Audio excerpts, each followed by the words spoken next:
They say positivity can be contagious. But I used to wonder if that was really true. Or just something people said to make the darkness more bearable. Every morning, I'd wake up feeling like my body was falling apart. Yet somehow, I would still set up the ring light, adjust the frame, smile through the nausea, and press record. Even though I was fighting a serious illness, I always tried to tell my followers something soft, something hopeful like, let's make today a little lighter, even if it's just for a minute. Thousands of comments would flood in, pouring love over me like warm sunlight. You're a warrior. You made my day better. But not all of them. It was always the same one. The same blank account. No name, no face, no followers. Just a steady, unrelenting drip of cruelty. At first, I told myself to ignore it, but it clung to me like a shadow. What scared me most was how much this stranger knew. The kind of things I never posted. The chipped ceramic mug I used when my stomach turned. The medication I avoided even when I was desperate. I felt watched, like someone was peeling me open. I confided in Ed. He's been my best friend for years, the one who always picked up the phone at 3 a.m., who carried me when I couldn't walk. I told him everything.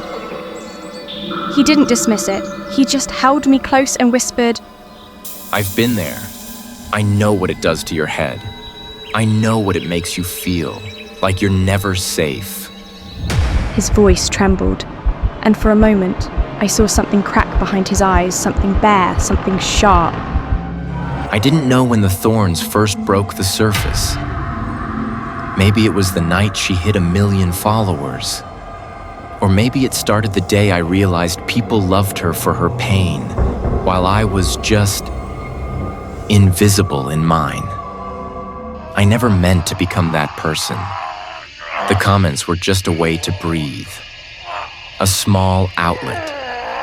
But each time I pressed send, something inside me twisted. It started with an itch, then a sting. It began with a single thorn pressing beneath the skin of my wrist, then another creeping upward, each one blooming out of rage. It wasn't jealousy, not at first. It was fury. When I was in school, I was severely cyberbullied, but no one ever noticed my cries for help. Why did she get love for breaking while I broke in silence? I convinced myself it was balance, that real friends should share everything, even the weight of pain no one else could see. If I had to carry it alone, then maybe she should feel a sliver of it too. But the thorns didn't stop. They crept farther each day, spreading across my shoulders, winding down my back like roots seeking a way out. Then it was my face. Not all at once, just small changes at first. Subtle grooves at the edges of my cheekbones. Fine lines slicing across my reflection like someone had etched fractures into porcelain. But I noticed. I felt every split as if my skin were being carved from the inside. And still, I kept going, kept typing, kept tearing into anyone who dared to be happy, to be seen, to be loved, especially Rose. Then one day she came over. She hugged me and sobbed, trembling in my arms. But then she flinched, jerked back with a gasp. She said I hurt her, that my skin felt like needles. Did Rose sense that something was off about me? Overwhelmed and unsure of what to say, I came up with an excuse to quickly step outside, just to avoid facing her. As Ed hurried out the door, he left his phone behind.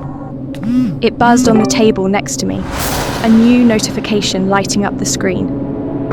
It was that account, the same anonymous profile that had been tearing me apart with cruel, relentless comments.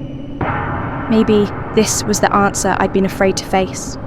Maybe I finally knew who had been hurting me all this time. Why would he do this? He told me he had been a victim too. He knew what that pain felt like. So why would someone who once bled turn around and make someone else bleed? I stood up and quietly left the room, my heart heavy with a storm of disbelief, betrayal, and bitterness. That night, I recorded one final video. I looked straight into the camera and said, "Words, once spoken, can cut deeper than any blade. But I know who you are, and I won't let you keep hiding behind a screen anymore." When I got home, Rose was gone. That night, I lost control. I typed until my fingers bled. Dozens of comments, rabid and cruel. Not just at Rose, but at anyone. Anyone with light in their voice. The thorns tore through my skin, no longer content to stay beneath. They bloomed outward, ripping through my back, my arms, my chest like twisted roots bursting from concrete. I screamed, I split. I could feel something monstrous rising inside me. Then her final video appeared. She looked right into the lens. "I know who you are. Don't hide behind your screen anymore." My hands trembled. My throat tightened. What had Rose seen on my phone? Did she know I was the anonymous account? Was this her way of fighting back? Then the comments came. Hundreds. Thousands. "You're sick. You're the monster. You destroyed her." I tried to fight back, but every word I typed summoned more thorns. They erupted across my arms, my throat, my legs. My skin peeled apart. And then, the mouths came. Grotesque little mouths, blooming from the base of each thorn, sprouting across my chest, my shoulders, my hands. And they began to whisper, repeating every cruel word I had ever written. They whispered the same words I had once spat at others. The room echoed with them. I wanted to scream, but I couldn't. Because now I understood. The hatred I'd hurled at others was the very thing that was tearing me apart.